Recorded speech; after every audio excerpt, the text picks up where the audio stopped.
Hello everyone, আজ 15th ফেব্রুয়ারি। আজ দেখে নেব তোমাদের আজকের দিনটার জন্য ইউনিভার্স কী মেসেজ দিচ্ছে।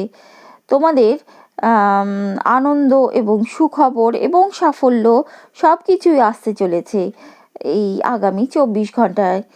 তাছাড়াও একটা কোনো বাচ্চার জন্ম, একটা গুড নিউজ তোমরা পেতে পারো।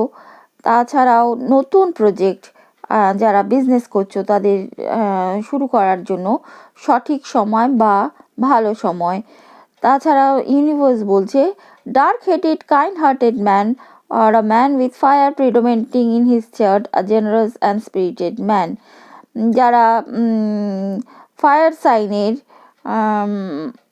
মেষ, সিংহ, ধনু রাশির, তাদের মধ্যে কোনো ব্যক্তি তোমাদের জন্য ভালো কাজ বা খবর নিয়ে আসতে পারে। Next card